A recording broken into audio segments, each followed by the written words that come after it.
Rhonda. Here we are again, trying to help people out, try to give good information, good, clean information on this wonderful medium.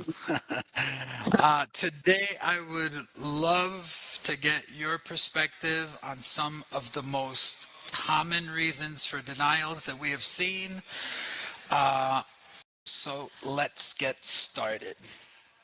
Well, one of the reasons we hear regularly is you received too many modifications.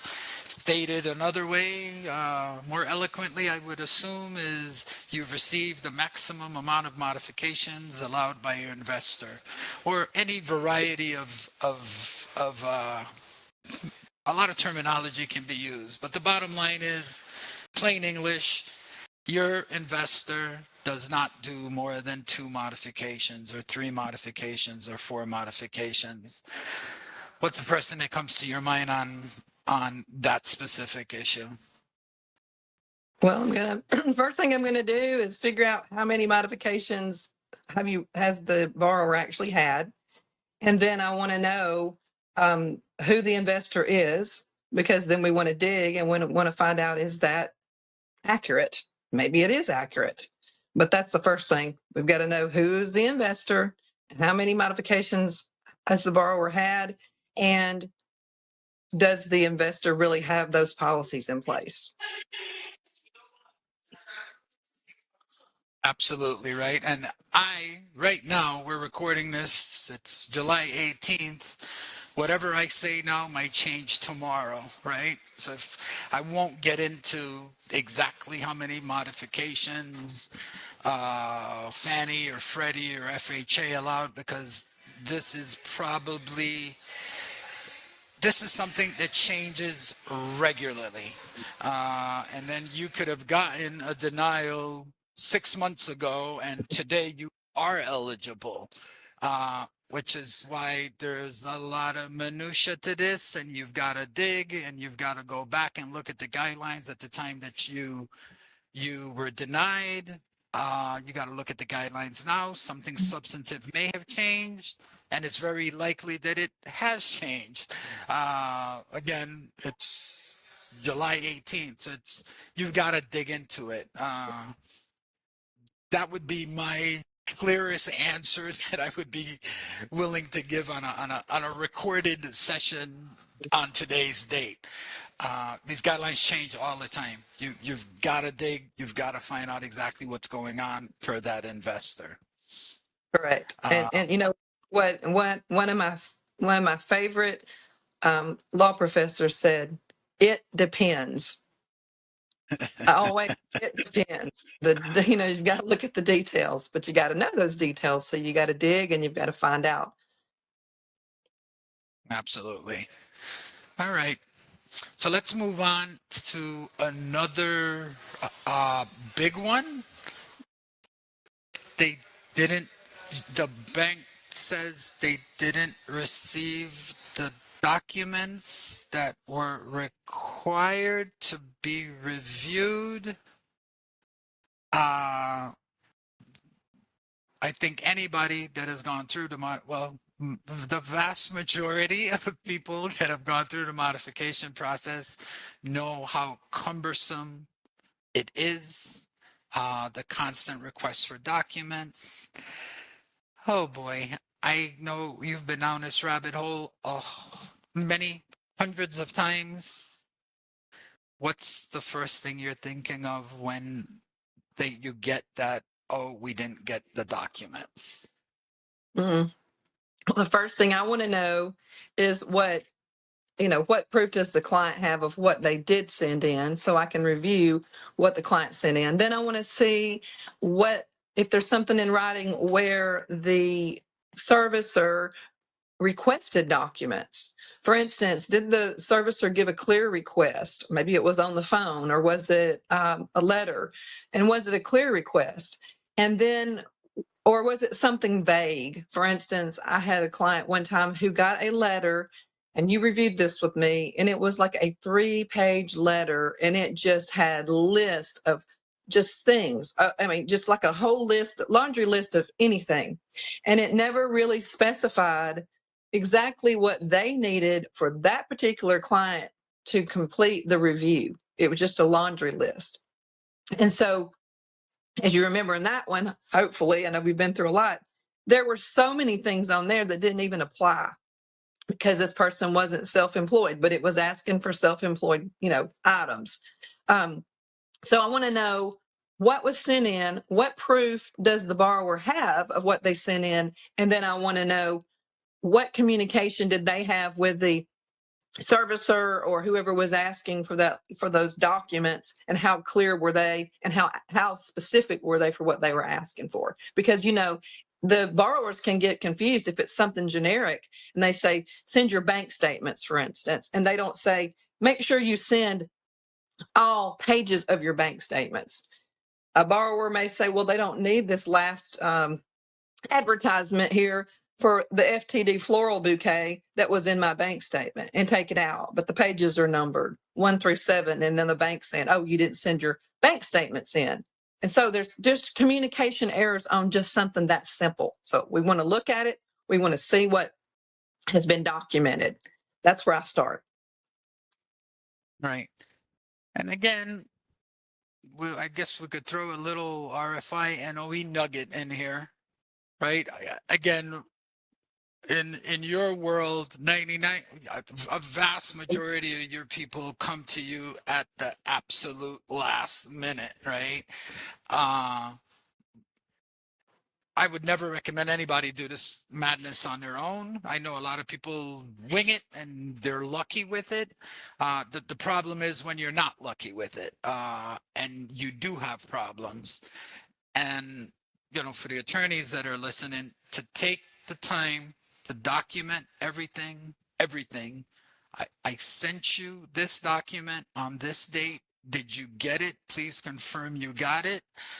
When you get those ridiculous requests, you document that as well, as best you can, as quickly as you can, as efficiently as you can, with an RFI, with a notice of error. You lay the story out in plain, simple English so that everybody is on notice throughout the entire process itself. So the RFI&NOE process is an absolute nugget when it comes to these ridiculous requests or unclear requests. I've been looking at these for so long that I read them, and cryptically you've seen so many of them that you know what they're really asking for, but they didn't really ask for it in their letter. Yeah, and the It can be borrower has no idea. Correct. The borrower's looking at it like, what is this? I could go on with stories for 100 years on these letters. The most recent one that I had was they asked for a profit and loss for his business. He has no business. He's never had a business. And they just closed his review because we didn't send in his profit and loss. And again, in our case, we literally had every step. We sent an NOE saying, what business are you talking about? And we knew they were going to close it. So we sent another application. We sent it in. Again, it's tedious work, but it's work that you really should document via the RFI and the NOE process. Want to add anything or finalize what I just said there when it comes to dealing with the infamous we didn't receive your documents? No, I agree with you. You've got to get the borrowers, like you said, the borrower story, find out what information the borrower has. Have they documented everything? Maybe they didn't document it. Maybe they said, oh no, I just put it in the mail and I mailed it, and they didn't keep copies of it. But you got to know, ask your borrower. And then if you don't know what they sent in, like you said, use that RFI to ask for a copy of what was sent back and forth. Now, of course, timing is everything, so you got to do that quickly. But yeah, you've got to get that story. You've got to find out what the borrower has, what the borrower doesn't have, find out what the borrower understood when something was asked of them, and see if there was any clear communication. If not, get those notice of errors out. Absolutely. Okay, let's move on to the next one. We see this one quite a bit. The denial will say something like, we couldn't create an affordable payment.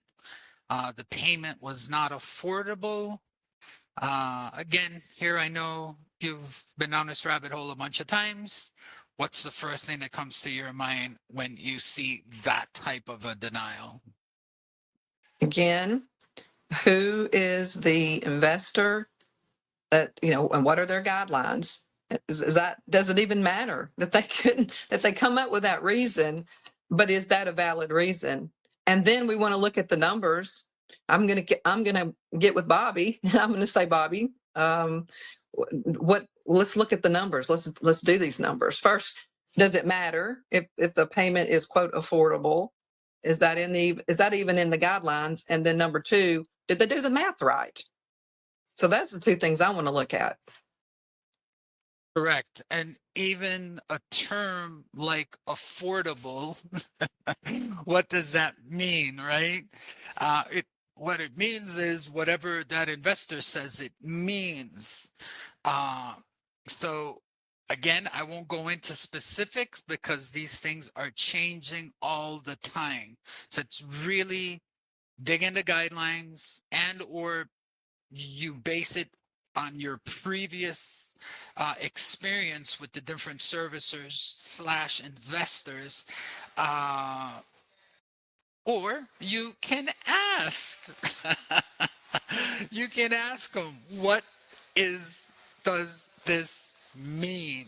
Give me the numbers that you use to determine that it was unaffordable. Give me the terms of that modification, which you say is unaffordable. Again, that might be a little pushback. You call it an appeal, you call it an RFI, call it whatever you want. Just make sure you're getting the substance of, you're getting the substantive answer, and ask for the definition of it, because it can be it varies from investor to investor. Again, I've scarily listened to some people talk about stuff like this. There's no fix. Each investor is completely different, and if you don't know the nuances of it, you can request it in an RFI. But like Rhonda just said, it's timing. How much time do you have? What's the status of the foreclosure? Yada, yada, yada, right? There's a lot of factors moving. So affordable means different things to different servicers. You don't know what it is. Another beautiful use of the RFI and the NOE process. All right, Rhonda, I think we'll move on to, again, these are all kind of related, but another common one is we are unable to reduce the payment. And I'll set that one up a little bit more. What does that mean? Well, some investors will say the payment has to go down by a penny. Some investors say it must go down at least 10%. Some investors say, well, we don't care. We don't care if the payment goes up. A lot of investors in today's market don't care if the payment goes up. Some do. This has been a policy for a very long time, so I will touch on this one, so give everybody a good example. But for example, Fannie Mae, in their rules, clearly one of the many things that is in the rules is that the payment can't go up. But there's a little asterisk, little quotations that says, well, without an exception. In FHA world, the payment can go up, and there's no problem with the payment going up. Again, for the current program that exists, and the one that's coming up, that's been long established, but they put it on the side for a while. That one also basically says we don't care if the payment goes up. So even within the federally backed sphere, there's huge differences between them. The FHA program right now also allows the payment to go up. And I don't want to go into weeds, but if you've got an FHA loan and it says couldn't reduce your payment, that's inaccurate. And again, that's today, July 18th, right? What has been your experience with the whole can't reduce? Well, you know what? Let me just add one more thing.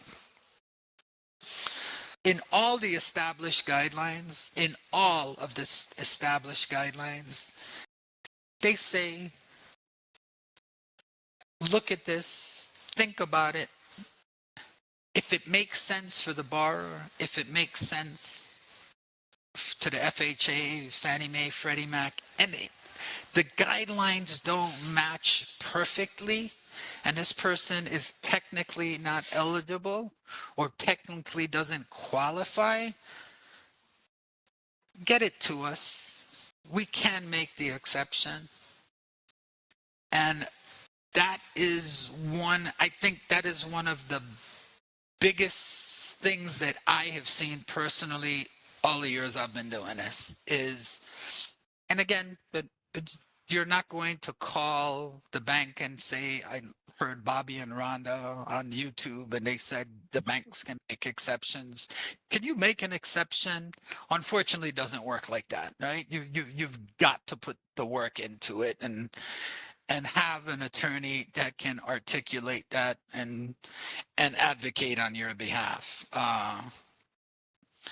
I went on a little rant there. I promised I wouldn't do one of those, but it's a big issue. It's a huge issue. People think that I got denied. Oh my God, it's done, and then they run around like crazy people trying to find quick fixes. I went on a rant there, Rhonda. Sorry, but can you give me your 2 cents on that? I know I agree with you because I've seen it in action, where someone's been denied, unable to reduce payment. You dig in, you find out, okay, well, yeah, there is this. Here's what the guideline says. Again, who's our investor? What does the guideline say? Well, all right, we see it says it. But then, like you said, you see where there are this caveat that says that it can be done with an exception. And then when you push, and when and it takes pushing, it's like you said, you don't pick the phone up and call and go, hey, we're just requesting that exception. That's not going to work. You've got to push back. And then it may take 3 or 4 pushbacks. It may take 10 pushbacks, but you might get there. So you've got to do the work, like you said, to dig in, and or maybe the servicer just pulled out a reason for denial and they listed 10 and this was one of them, and it came from a different investor and it just got put in the denial. So you got to look, like I said, devil's in the details. You got to look and then push back. Absolutely. I'm 99% sure we will do one that shows a pushback, which, it's whether in motions in court or and again, the pushback is NOE if you have the time. If not, it's right. Your motion practice and get in front of a judge and getting everybody on the same page and educating everyone to really advocate for your client. It's a huge deal. All right. So the next category is investor does not do modifications. We see that regularly enough. Your 2 cents there, Rhonda. Yeah, again, who's my investor? We went over some of this on on one of our earlier discussions, but for instance, we were looking at a public trust that was the owner, the investor. And then we have those reports that are available. Someone knows how to get those. And we look at those reports and we see, oh, well, look here, they do. And you have something to push back with. Again, it's digging, it's finding out who the investor is, finding out, do they have guidelines? If they don't have guidelines, maybe they're a trust and they don't actually have guidelines. Find other tools to be able to push back to show, well, yeah, you do, or you do those, or maybe they don't, but in this scenario, maybe there's another exception and there's a reason why you can push back and get that modification that they claim that they don't do. Okay. Next one there is the payment going up. We touched on that quite a bit earlier when we were discussing unable to reduce the payment reason for denial. I've actually, and when it comes to this one, there's actual investors out there that will say, well, the payment can't go up by more than 20% or more than 25%, but the payment can go up. We don't have a problem with the payment going up, but it can't go up more than a certain dollar amount. I have seen those. Not necessarily in published guidelines, but in non-published guidelines, I've seen those in cases that I've been involved with. We don't see that a lot, especially today. We see many modifications today where the payment does go up substantially more than 10, 20, hell, sometimes even 30% for some people. What's been your experience on the whole payment going up denial reason? It's similar to the, the investor, or the reason being that the payment, they can't reduce the payment, or the payment's unaffordable. It's the same thing. Where does it say that? What investor are we dealing with? And then, like you said, how much can it not go up? Or did they calculate correctly? Maybe Right. it does say that it can't go up, but did they calculate it correctly? Were they off by the $5 that makes the difference of, whether it's a 20% increase or not? And here again, we sound like a broken record. You don't know, you don't understand what it says. It's not calling the bank and speaking to someone that is 2 offices removed, 2 categories, 2 pay grades removed from the people that actually make the decision to try to get them to explain it to you. You do that formally. Thank you. The payment went up. What does that mean? What was the terms of the modification that you came up? How did you calculate it? And you've got to do some math, right? You've got to do some math, check their numbers, see if it's right, and push back if you need to push back. And again, most of that can be accomplished with RFI and NOEs when time permits. Rhonda lives in a whole other world down there, which is why I've enjoyed working with her so much. Sometimes you don't have time, you've got an active case, you've got to do it within your court. And even in circumstances like that, you also use the RFI and the NOEs as well, correct, Rhonda? I'm not putting words in your mouth, but No, we we've do. hung out enough. Yeah, we will use our discovery process, but sometimes the discovery process can take longer. So we will also send, the request for information or the notice of error while we have an ongoing case. And it's interesting because you may get one set of answers from the servicer, and of course you may get a different set of answers from the attorney that's representing the servicer or the investor in that case. Right. Wow.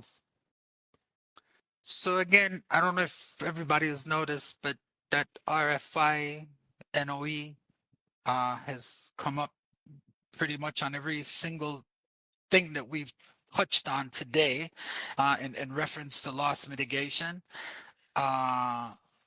knowing the loss mitigation procedure and knowing what the bank should do, when they should do it, how they should do it is paramount. Even when you get that initial client and you get that initial story, and being able to document that as clearly as you can while you're getting into the process, no matter where you are in the process, is gold, because you've got the entire story, and you can pick up, you can spot any issues that you have throughout the process.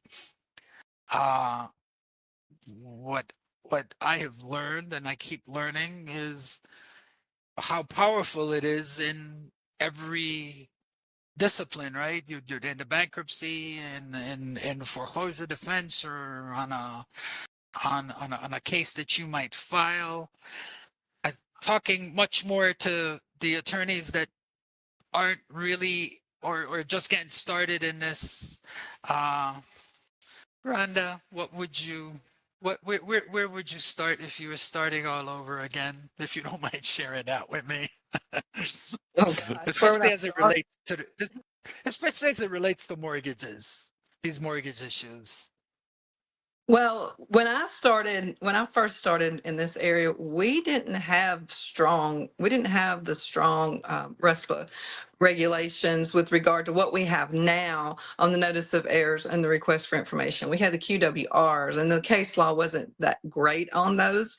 The law continues to develop on those things, and you need to read the case law. Do not file a lawsuit because you sent a request for information and you didn't get an answer, within the 30 days or something like that. You need to build your case, but you use those requests for information and notice of errors to help build your case and to support your case.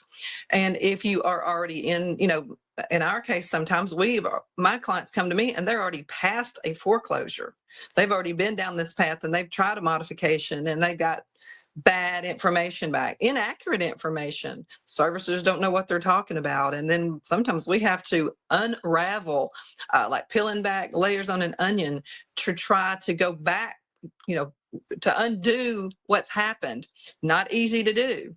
But if you can show a court, look, judge, here is where they told the client one thing, and here is what we discovered when we got the request for information. It was literally sitting in their file where they said someone didn't send something in. Or we looked at the call logs, Your Honor, and here they specifically told this client A, but they wrote a letter to them for denial and told them B.